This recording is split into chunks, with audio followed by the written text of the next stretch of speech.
Welcome to the last installment of Seahorse. This is it. You're gonna watch me finish the entire thing. Alright, so hope everybody had a good Christmas. I overate. It was actually so painful. It was at a point where I thought I was never gonna eat another item of food ever again in my life. That was how many days ago? 4 days ago, and I still have only eaten like one leftover cookie a day, even though I don't even want cookies anymore. I think I'm broken. I think Christmas broke me because I ate too much. So this video, of course, will be dedicated to Megan, who fed me on Christmas Day. She made a ham, which is delicious, and then she also made this salad that had like 86 ingredients in it. I don't really know. It has like every single vegetable known to man, and also cheese, so it was great. But yes, I was never the same after that day. Like, I ate way too much. I had lunch with some people before dinner, so, you know, there's only a finite amount of space in there, and I fucked myself up. But anyway, holidays are over, thank goodness, and I still don't have anything to do in life. So not only did I finish Seahorse, I also finished coloring Violet Town. So those videos will be coming at some point. I mean, technically I have a lot of time to edit, but I just kind of don't want to. I just go outside and wander all day so I don't go crazy. And that's a new thing I've learned about myself.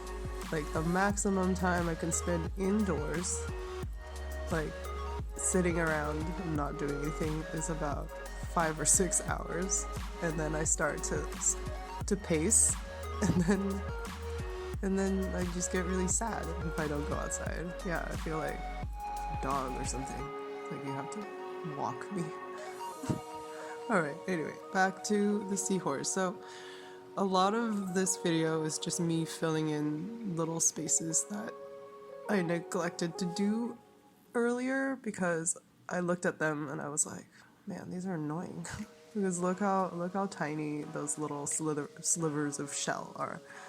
And I didn't want to do it, but as I found out, they were actually the most fun to do. Especially the shell, because I was trying to make it look iridescent, and I don't know if I achieved it, but I was blending a lot of colors that I didn't think would be easy to blend, like the dark green with like a orangey, like they are contrasting colors, they shouldn't blend that well, but actually it wasn't too bad because by this point my pens were just spitting out way too much ink. And I don't know if they were supposed to do that, or these are just shitty pens. It looks pretty good, I think. It looks kind of muddy in the video, but at the end I'll take some nice photos of them so you can see. Okay, so, and now we get to the background. This part was actually so hard to do because look at all that tiny little negative space. I absolutely hated it. And like those, I'm using alcohol markers here to cover more room more easily, but it also bleeds a lot, so I had to make sure I'm not running over all those tiny little crevices, which I think at the halfway through I was just like, fuck it, I don't care anymore, just make it blue. Now, the thing that annoys me is that these Ohuhu markers, their cap colors on some plastic look absolutely nothing like the ink that comes out. I find them to be a lot darker when you actually color with them.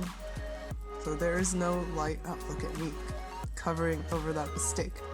Anyway, so you can't really tell what color you're gonna get. I know in the video the cap and the color looks alright, but see, the cap is actually a lot lighter. So I wanted this to be to have a light background so everything will pop. But this is what I got. And this is true with every single Ohuhu marker. Like, now that I've used them a little bit more, you can't trust the cap. Maybe if you see the color on the cap, just darken it in your mind by about 4 or 5 shades. So, whoa. Okay. So this part was exceedingly hard. Like, keep flipping between the fatter tip to the skinnier tip to try and fill the space, but then there's more little tiny space. I wanted to pull my hair out. Oh right, see what I was saying about the color? This was a lot darker than I wanted it to be. Like, to a point where all the details are kind of being assimilated into the background, which this is why I suddenly decided to taper it off and make it a little bit skinny in the middle. And I was like, I'll just fix this later. Somehow I'll figure it out. Yeah. Look at that difference. It still makes me mad. I guess like the practical solution would be to test out the colors before you commit to it, but I didn't do that because I suck. Alright, and then I busted out the Copic markers because that brushy tip makes life so much easier. And I only have a few Copic markers left, and like definitely not a lot of blues. So I think I pulled all the blue ones, which is like 2 of them. I was like, oh, these are fine. This Copic, their caps and their actual ink color are a dead-on match. They're great. So I guess the idea that I came up with is to just make little stripy water waves. But I don't have to commit to one color too much, because it's definitely eating up. Like, look at, it's eating up all the details, and it makes me sad that I actually took the time to do the little details. That took me forever.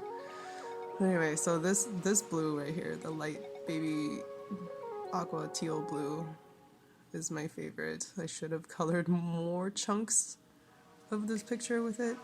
Oh look, there's like my hair flippity flopping down at the bottom there.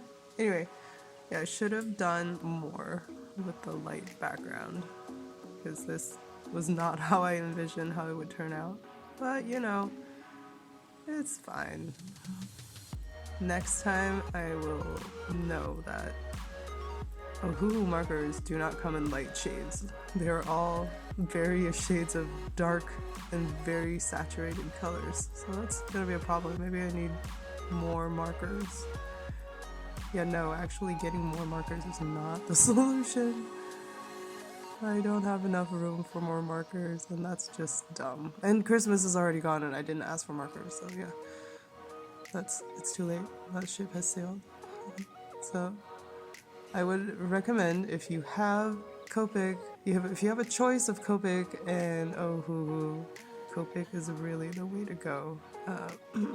Not only do they have brushy tips, you actually know what color is going to come out. Alright.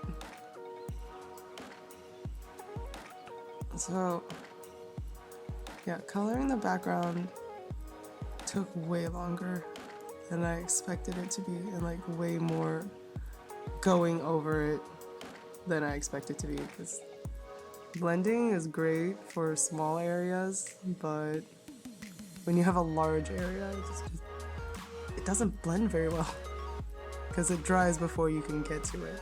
But anyway, so this part, the dark blue, was a few days later, because I thought I was done. I'm like, oh, I'm finished. But then I let it sit on my desk, and I look at it, I'm like, I can't even, it's too much blue, too much of the same blue. So I came back over it with some more darker shady blues, but I think I actually got bored doing this. So I was like, fuck it, we're good. So I didn't go further. I only put it on the bottom. And now I know a lot of stuff is out of frame. because I wasn't looking.